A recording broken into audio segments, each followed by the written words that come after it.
So essentially that's just a topic in the entire first aid course. Oh yeah? Yes, so it might not take a whole day or a whole, I don't know, a whole week for you to train. All right. But I think a session of about 30 minutes or going up to 1 hour, so that you're able to do the theory part of it and then the practical part of it. So at max an hour when you're training on cuts, wounds and burns. Pretty much. Yes. Good. Let's begin with the first one. Let's jump in. Dealing with cuts, all right, and feel free to open any other thing that you want to open, so we see exactly some of the things that you have around handling this ones. Okay. Yes. So first things first, you're going to have a first aid kit. So this is a kit that can be used at home, or you can even use it in your car. It serves a maximum 10 people. So on the first aid kit, so it serves a maximum 10 people at once. 10 people at once. Yes, yes. So it has quite a lot of supplies. So first things first, you need to get your gloves. So just allow me to pick my gloves from here since I already removed them. All right. So you need to get your gloves and put on your gloves. I think you already been shown how to wear the thumb first. Oh yeah. Thumb first. Okay. Can I try? That's okay. Yeah, don't laugh at me. I might not be very okay. All right. This so you need to align it. Yeah. Then look which finger, which hand you're going to use. So with this one, you're going to use that hand. On the left? Yes, on the left. So thumb first. Put your thumb first. Like this? Yes. All right. Then you spread it. Spread it. Then align your fingers and they go in. Pretty fast. Wow. Wow, it's not that fast. Maybe with practice, it will just come. Yeah, it just comes by, isn't it? It just comes by, all right. So when you're dealing with cuts and wounds, we don't want to get into contact with the casualty's blood. Yes. Now, this is just a way of minimizing cross-infection. Okay. So I'll ask for a casualty maybe. Yeah, I could be a casualty. You could be my casualty. Okay, that's okay. So maybe you could just have a seat on this other side. Okay, this is me. Yes, so now for cuts, there are minor cuts and major cuts. So one can be just probably on top of your skin, it's not as deep. So there's minimal blood flow. So our main aim here is to minimize risk of cross-infection or risk of it getting infected. So I'm assuming you're cutting probably onions or tomatoes, then you just slit your finger like that. That's it. So that could be a minor cut. So first things first, you place this hand at a tap where there's cold water or clean water. You rinse it with the clean water. Then once that is done, you take your depending on the size of the cut. Yeah. Let me just look for an adhesive tape.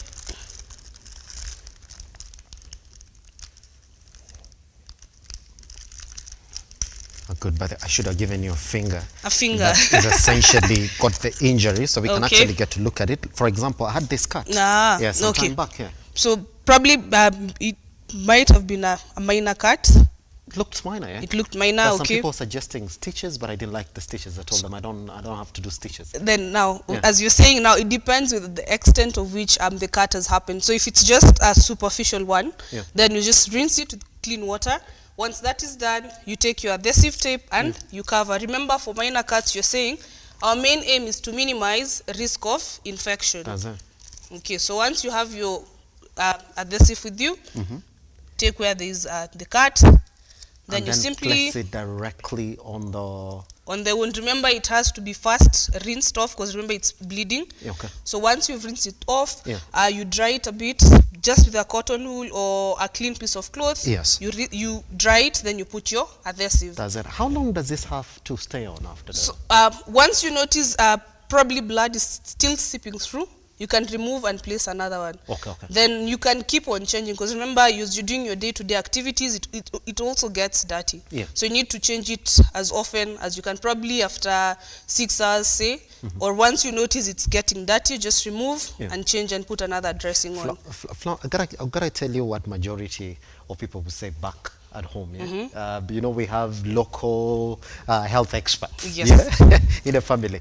Some people will tell you not to do this. Unajua vile wanasema eti wound inafai kuwe aired so that it can heal a bit faster, the cut. Now, remember we were saying once it's open like that, chances of it getting other infection or probably just walking or touching something dirty, your risk of it getting infected is very high. So once it's covered, then it means you getting another infection will not be possible.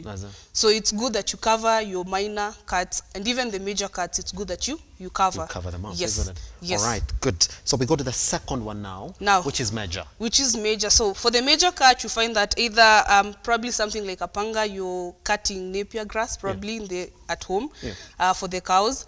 Then as you're doing that, you slit your hand, probably, okay? And that means probably you've cut a vein.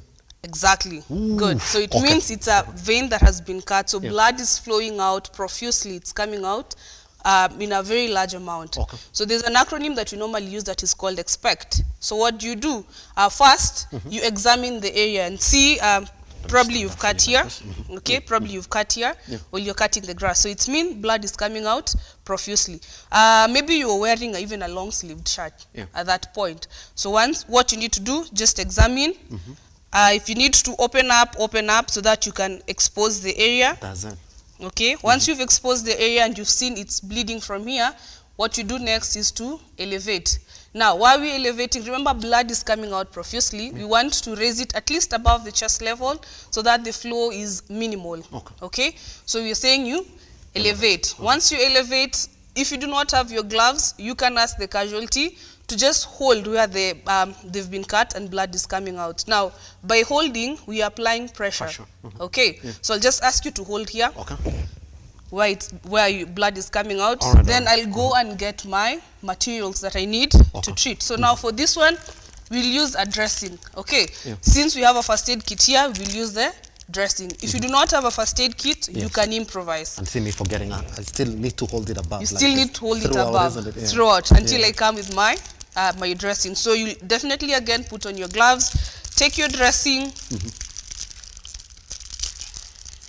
And so you said there are 10 of these dressings within this particular kit. Within this particular kit, yes. So once you have your dressing on, it looks like this. Same as the aid band. Okay, the same thing. So you take it where the blood, where you've been cut, and tie it slightly, just above.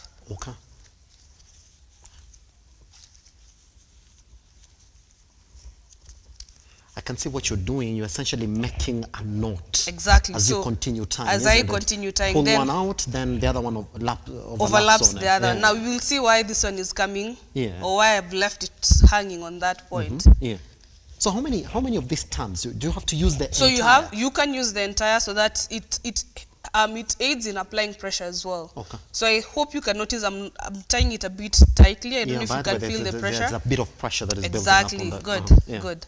So you're doing that so that it helps. So once you're done tying, almost done. Can see that. And how long should this process take? You know, you need to be precise as well. You don't need to rush it. So once you're done, I see that you tie it above the knot, above the injury. Now remember, for minor cuts, we were saying our main priority is to minimize infection. So for this major cut, our priority is to minimize loss of blood. Now, when you lose a lot of blood, you tend to go into what you call shock. So our priority here for major cuts is to minimize loss of blood and prevent the casualty from going into shock. So once that is done, you sit your casualty down or you take them to hospital. Still with this elevation? With this elevation is okay. With this elevation is okay. Or you can even let it go a bit. Though, if you let it loose, then it means blood will be seeping out through the bandage. So now, in case you notice that blood is seeping through your bandage after tying it, you just untie it again, elevate, and maybe tie it a bit slightly tighter. This time around, Slightly tighter, not too tight again, because you don't want this person losing, suffocating, because they are also not able to breathe at that point, probably. So once you do this, take them to hospital.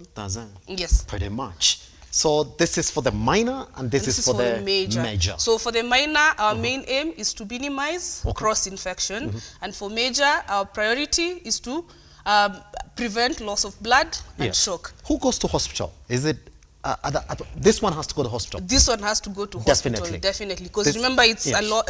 We've cut through a vein, or even a deep capillary. Probably, you never know. Yes. That's it. And this one, no, you can manage. This one is manageable at home. That's it. Yes, not unless you notice probably the area is rotting or it's not even healing. Then maybe you can seek medical advice. That's it. Yes. Pretty much. Good. So we move from here then and move to the next level, which is burns now. And there are levels of burns. Definitely. Yes. There you can there are burns that essentially come from liquids. There are burns that essentially come from the fire itself. So do they have the same approach? More or less the same approach, but now depending on the nature of burn. Now we have a chemical burn, probably something corrosive like bleaches, jigs, and all that. So when it comes to burn, we have 3 degrees of burn. So the first degree, or with what we call the superficial burn, just may probably happen just on top of the skin. Then a second degree burn, which is the partial thickness. You notice blisters are forming on that. That's a second degree. That's a second degree, yes. Then the third degree is a full thickness burn. So this could be the electrical burn or the fire burn that you're talking about. All right. So you notice the skin is full thickness burn. Professional terms. So you notice the skin looks charred, like you see in your machoma. That's exactly. So that's a full thickness burn. Yes. All right. So let's first start with the partial thickness. So you notice probably you're using your detergents at home, Harpic for instance. Then while you're using it, it kind of goes onto your skin. Then it starts burning you. That you can feel the irritation. You can feel the irritation. So what do you do? Take that place to a tap again, or where you have clean water, and you irrigate, or you pour water, is what you call to irrigate. Yes, the burnt area for at least 20 minutes until it's cooled down. Hold on, 20 minutes? 20 minutes. Run that water, pole too, on that particular area. For at least 20 minutes. I never knew that, because I thought it is, what, like 5 minutes? Not even a minute, less than a minute. No. And normally, so it's until you feel it's cooling down. Yes. Now, while we're saying until 20 minutes, now we want to make sure that this corrosive ingredient or this corrosive substance has fully been dissolved with this water. I see that. So you can just put it for 1 minute, but then the burn still continues after another 1 minute. So it's good to use clean water. Now, if you don't have tap water, you can use water in a basin. Now, please do not be pouring the same water on the same area. Because now remember, once you're doing that, this water has acid. So if it goes back to the basin, then it means you're just using the same thing. You're catalyzing another acid and an acid. That's so the best thing, fetch, even if you're using a cup, fetch with a cup, rinse it outside, another cup, rinse it outside the basin. If you do not have tap water. Yes. Pretty much. For 20 minutes. For 20 minutes. Until you feel like it's cooling off. Until you feel it's cooled off. Now, if your casualty complains of maybe still feeling some pain, you can ask them to go to hospital so that the doctor can prescribe a painkiller. Remember, as first aiders, we do not prescribe medication. That's it. Yes. That's it. All right. Now we go to the second. Burn, which you said was the second thickness? Partial thickness. Partial thickness, yes. So now, a characteristic of the partial thickness, you find that it forms blisters. So things that look like a bubble that has water inside. Yes, now that's a partial thickness burn. Good example would be probably when you're cooking or deep frying, then oil spills on your hand. Onto your skin, Yes, or even when you're ironing your clothes, and then you accidentally miss the cloth, then you iron your hand. Exactly. So you notice that probably it forms a blister. So when a blister is formed, again, cool this burnt area, with water again for at least 20 minutes until the irritation and the pain ceases. This blister, please do not burst it, because I know most people will burst you that question. So what are you supposed to do with it? So with this blister, take them to hospital so that they can, the doctor can either burst it, then they'll use the medicine on them. Now remember, when you're bursting it, it means you're creating another injury. You're exposing that area in case there's contamination. It's very high. As a first aider, you do not have the medication to treat that.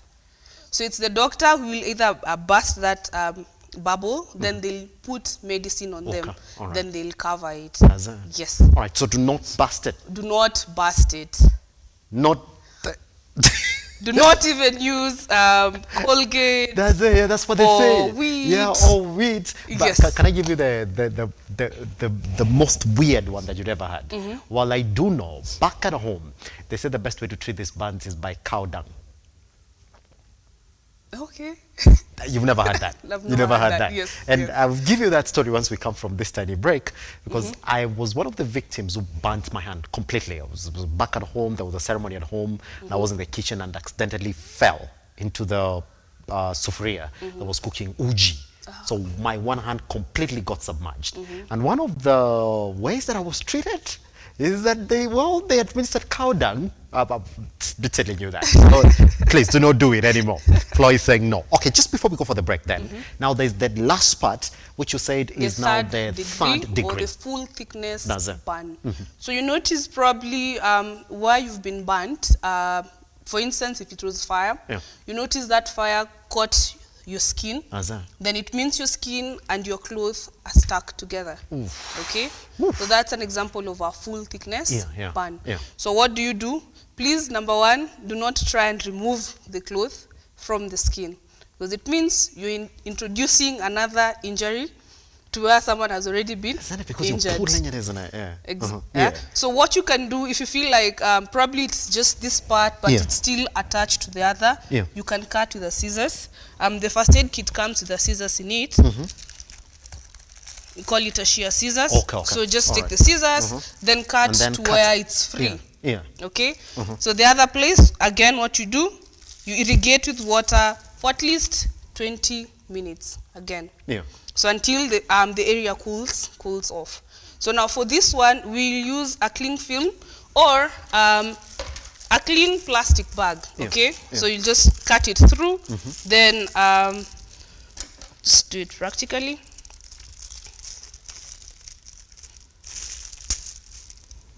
So I'm assuming we've already irrigated the burnt area, so probably just use my hand. So this part is what was burnt. Okay, so I've irrigated it with water. Then for this one, I'll use a cling film, a kitchen film, or even a polythene bag. So once that is there, then I can take my dressing, same as this one. This particular dressing, yes, this particular. Because now we are avoiding using this direct. Remember, it's cotton, so it means it's going to stick on the wound. Stick as well, exactly. So once that is done, put your cling film, then you cover with a bandage. Then you take your casualty to hospital. Now chances of this casualty going into shock is very high, because they're already losing a lot of blood and their body temperatures is quite high. So this one, you rush to hospital. Pretty much immediately. Immediately. That's it. Yes. All right, Flo, I'm going to take a tiny break right now. Once we come back, then we're going to look at the last part of our discussion this morning, which is essentially then handling the bruises. Again, we're going to know what level of bruises there are. And then once we come back, we'll be learning exactly how you can get your hands on this kit and why it's important then for you to also learn on knowing how to administer first aid once we come back.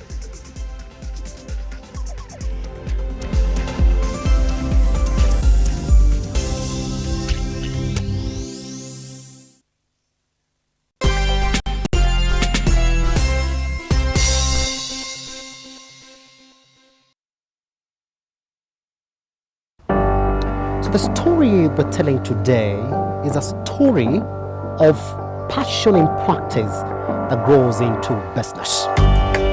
We have partnered with the Youth Fund, talk to as many youth as possible and work with them, hold their hand. It is an expose of captains who have decided to take on challenges in different sectors and industries within the country.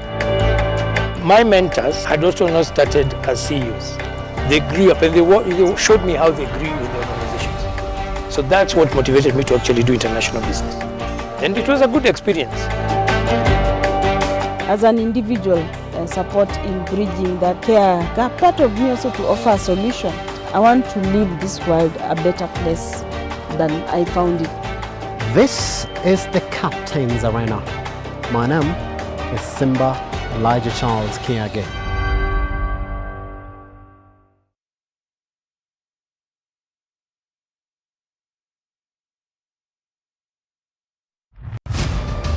As the night falls, we come to life to bring you a comprehensive broadcast from the numerous events happening across our 47 counties. When it breaks, it matters, and each story is important. If it's Thursday, join me, Nancy Lima, and my able panelists as we break down the law jargons and analyze the Constitution in a way only you can understand. The news cycle never stops, neither does time. We cover each and every sector and present to you factual and accurate occurrences. This is where facts win the day. Join me, Nancy Lima, Ian Keitani, Tuesday, every Wednesday, Thursday, as from 9 p.m. on The Insight, only on Lookuptv.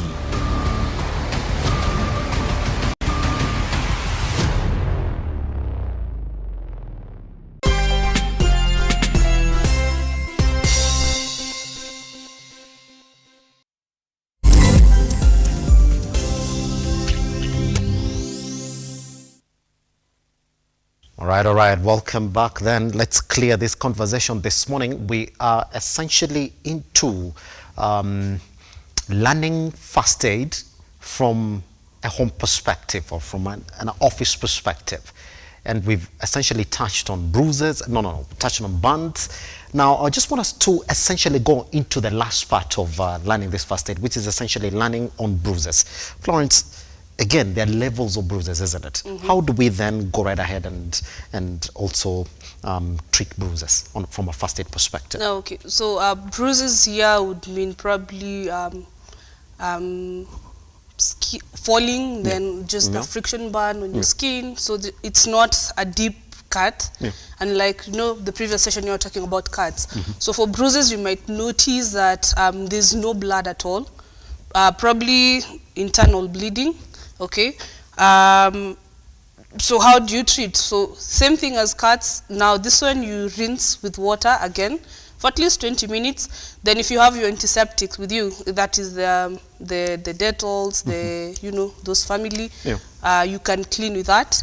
Once that is done, you can cover again if there's need to cover. If there's no need to cover, you can leave it like that so that it can dry. Yes. Are there levels of bruises? I will give you a personal story. The worst I've ever had is I was riding a bike and boom, the bike didn't have brakes. It was, when you're getting trained back in the village. And I sort of exposed some white layer of my skin. And the irritation was really bad. And that's where the bleeding started a little bit. It's not profuse because it's a bruise, but the irritation was really what was making me uncomfortable. So for that bruise, then it means it didn't get deep to where the capillaries normally are. So that's why blood was just coming out slowly. So what you need to do, as I mentioned earlier, you rinse off that place so that you can remove the dirt, because you fell on soil. That's true. So then it means you need to rinse off that place. Then you clean with antiseptic or your surgical spirit if you have. Then you let it dry first. Then depending again if it's that big, then it means you cannot use the adhesive tape to cover. So it means you can improvise with a clean piece of cloth or a handkerchief, then you cover it. Or if you use iodine, okay, there are some kits that normally come with iodine. So if you can use iodine, then it means it's going to dry naturally, then that's okay with it. That's fine. So yes, no, maybe it gets worse when you fall down, then you notice there's a break in your bone, a fracture probably, like your case you're riding a bicycle. So it brings us to something else that we call fractures. Yes. Okay, so for fractures are kind of a bit different on how we treat them. So we have fractures to the lower limb, that is on your leg going downwards, and fractures to your upper limb. Yes. Okay, so when you're having fractures to your upper limb, I'm assuming injuries on your lower arm. So there's a sling that you're going to use, the one that you normally see doctors using in hospitals. So maybe I'll just ask you to sit down. Okay. So in our first aid kit, there's a triangular bandage. We call it a triangular bandage. This is what you're going to do. So maybe I'm assuming it's this hand that is hurt. it has a fracture. You notice the limb is quite weak. Then there's a lot of pain. Probably there's swelling around one area, probably a joint, there's swelling. Then when I ask you to just slightly lift your hand up and down, you say it's quite painful. So we suspect. We only suspect. We do not say it's a fracture. We suspect it's a fracture. So I'll ask you to hold your hand and support it like this. All right. Support your hand like that. Then you take your triangular bandage.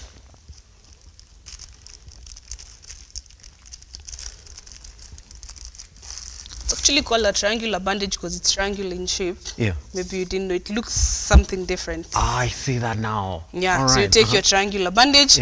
Then you place it one hand on there. Okay. Then you can let go of the other hand. Then this bandage will pass on top of your hand like that. So you can you can relax your hand there. And relax. Yes. Then still support it like that. Yeah. As I tie a reef knot or I tie a band behind you. Behind. Hopefully our audience is watching that particular process. Because some of them might be like, yo, I didn't see how you did that. So yeah, maybe I can repeat it a bit slower. So once that is done, you come here at the end, tie it so that becomes a bit tighter. Yeah. Then you take your casualty to hospital in that position. It's actually fully supported. So now you might notice that probably as you're walking, your hand might still be moving ahead or moving forward. So you can take another bandage just to reinforce, simply to reinforce, and tie what we call a narrow fold. That's it. And this particular kit is also in. Yes, it's also in the first aid kit as well. You can simply do this, then tie under the other arm. Okay. Like this.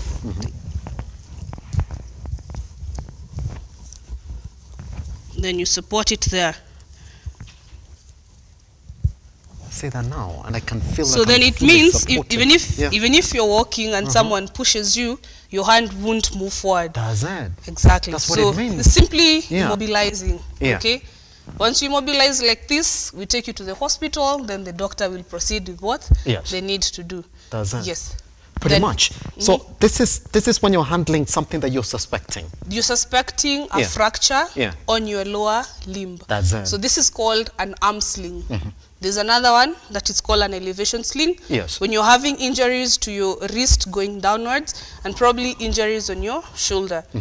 Again, the scenario here is you are riding your bicycle, then you fall down. So you notice there's a lot of pain around your joint here. In that you can't even move your hand or even lift your hand. So we need to support this hand so that we take you to hospital. Even moving you in that position is not that painful. Okay, so this one is an arm sling for injuries on your lower arm. Now, still is again the same bandages for an elevation sling. So it's the same bandage that is used differently. Yes, used differently. Once you realize that indeed I can then see where this particular injury is at, isn't it? Yes. Yes. As it's a learning process, hopefully then you're also following us. By the way, all those questions we may have, we do know what you're supposed to do at Lookuptv across all your social media platforms. Good. Let's then go into that particular one. The elevation sling. Elevation, yes. So now notice the arm sling, your hand was like this. Now injuries on your shoulder, we'll ask you to elevate your hand like that. Okay. Once your hand is elevated like that, again you're using the tip of the bandage. Okay. The triangular bandage. You just put it on top. Okay. Then slightly tuck it in.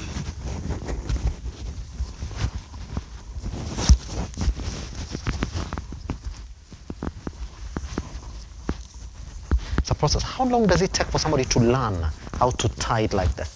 So this is not a complicated process. Okay. Flo, you would think. I don't think it's that complicated. So I think 5 minutes of practice. So I'll just ask you to let your thumb out. Then again, the tip, again, you tighten it. So that you fully support the hand. Then you can tuck it in. Or this comes with safety pins. I've actually seen the safety pins with Yes, you it as comes well. with safety pins. So instead of maybe folding like that, you can use a safety pin. But if you feel like your hand is shaky or Yeah. might prick someone, Yeah. just tie the end, And then just tuck it in. like that. Exactly. Yeah, it looks like a very decent job. Yes. So you need to learn this, and she's saying it's only 5 minutes, and then you'll be good with it.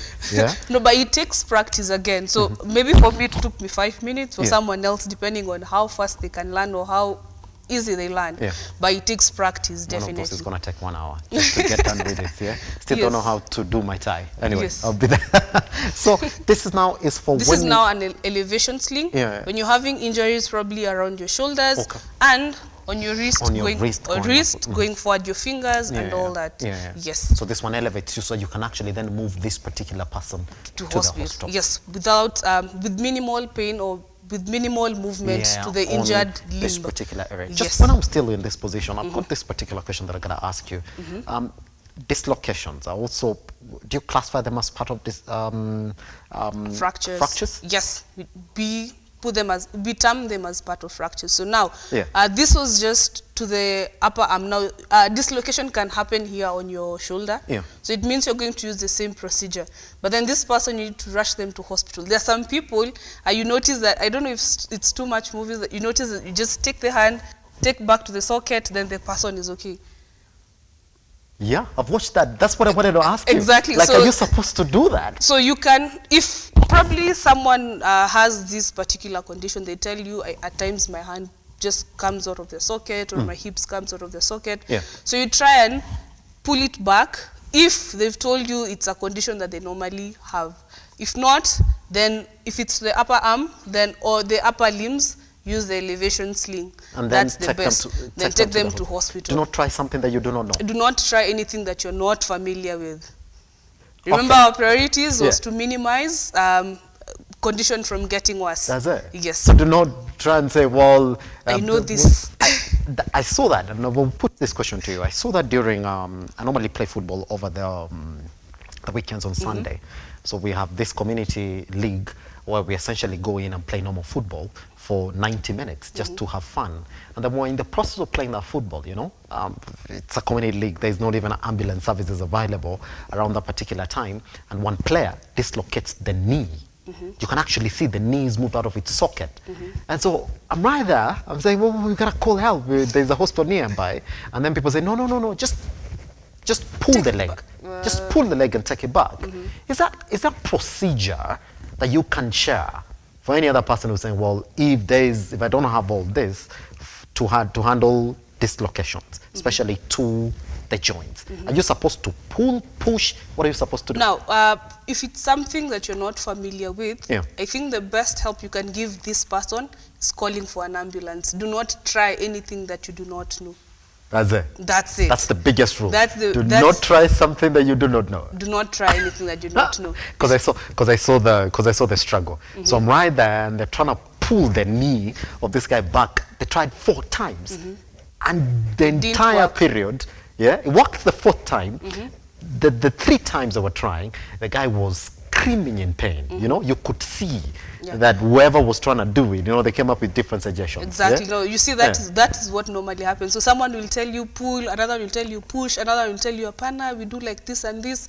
So the best thing you can do, just call for an ambulance or call for help. Yeah. Yes. And then immediately after, they're going to get help. Yes. Pretty much. Once you take me off this, Sure. because I think I want us to talk about exactly what you have on the table, and for those people who are essentially looking at this particular kit, then they will know exactly how to get it and how to use it as well. We've seen exactly how to use it. So you've said this particular lesson for first aid. If somebody is interested in it and wants to come to St. John ambulance just to learn about that, how long is it going to take them for that particular lesson? Okay, so we have weekly classes that normally start every Monday to Friday. Yeah. So you taught so many things other than just the basic cuts and bruises that we've done and fractures. So you're taught the entire module or the entire curriculum from Monday till Thursday. Then on Friday you normally do your assessment. Then you're certified as a first aider. Then you're certified as a first aider. Yes, as a first aider. Right? Yes. How rigorous is the process? It's both theory and practical session, so you're going to enjoy. Okay. It's an interactive session. That's it. Yes. So it's a group class. It's a isn't group it? class, yes. Pretty much. Good. Somebody's looking at this first aid kit and going like, wow, I actually need to know exactly what is inside there and exactly how to use it. Can we go through? Because already we've seen the gloves, we've seen the bandages and all this. What essentially I can see other. So this one is just, you remember we were talking about cleaning your wound. Yeah. So this is a saline cleansing tube. Okay. So it's just essentially for cleaning your wounds and your cuts, and probably you need to sterilize your shears or something. You can use it to clean. You can use it to clean. Yes. Then it has adhesive tapes. Now this one is normally used to tie loose end of bandages or even the dressings. Once you remember you're tying a dressing on your hand. So when it's not enough, maybe you can secure it with this adhesive tape. Then this is basically a tweezer. So you normally use it to remove objects that are probably embedded on your skin, are probably stings. So if you can see it, then you can remove it with a tweezer. If you don't have a tweezer, you can scrap it off with your ID or even your ATM card. That's it. Yes. Pretty much. Yes. I say it's quite elaborate in terms of what is exactly inside here.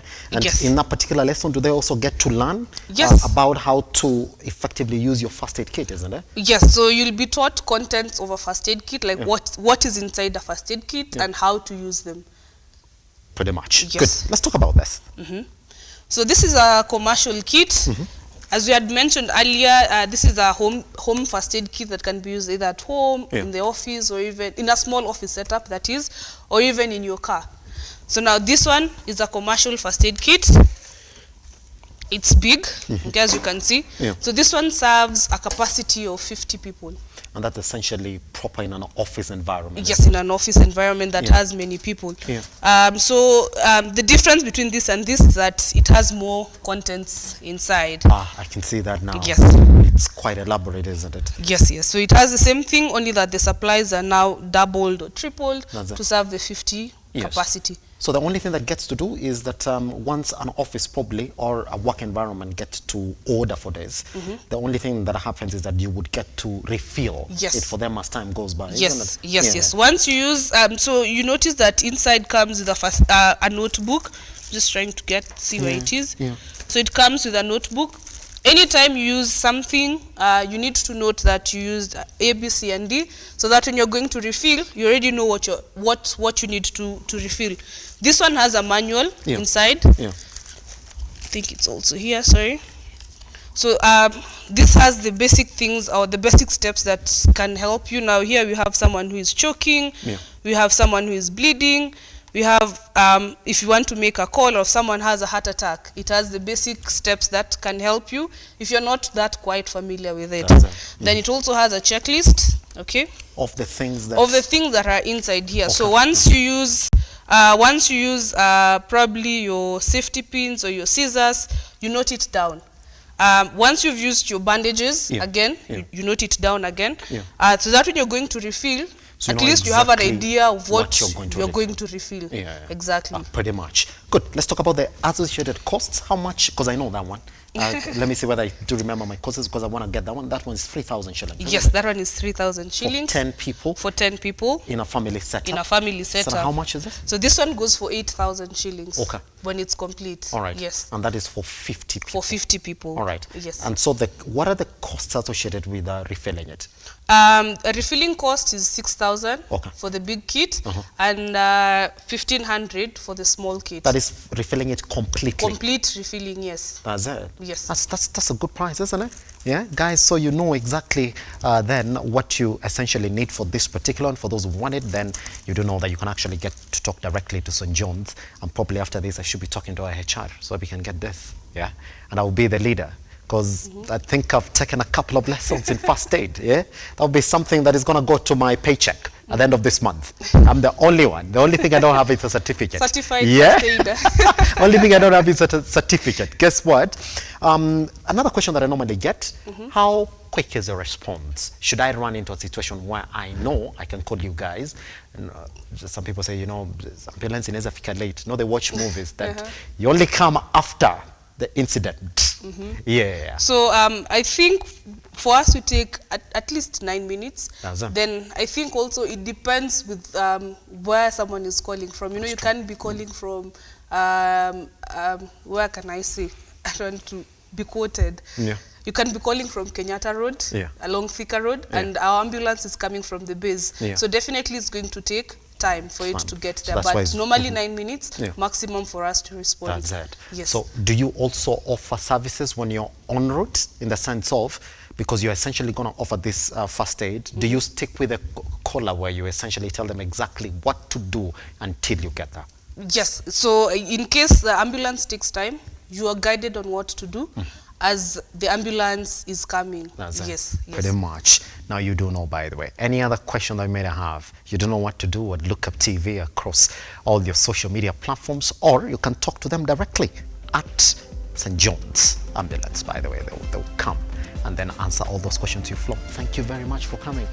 The only thing I'll do is I'll come for my certificate. I'll come in and say, this particular one I know, CPR I know, bandaging I know, fractures I know, burns I know, just give me the exam on the things that I do not know. Guess what? Once I ace it, then I'm going to be the only certified St. John Ambulance first aid provider at Lookuptv. That goes directly into my paycheck as well at the end of the month, on top of what I do. Guess what? We come to the end of our day today. It's been a lovely day right here on a Monday. Take us back to the time that we joined you this morning at Lookuptv across all your social media platforms. I am at Kiage Siba. Goodbye for now.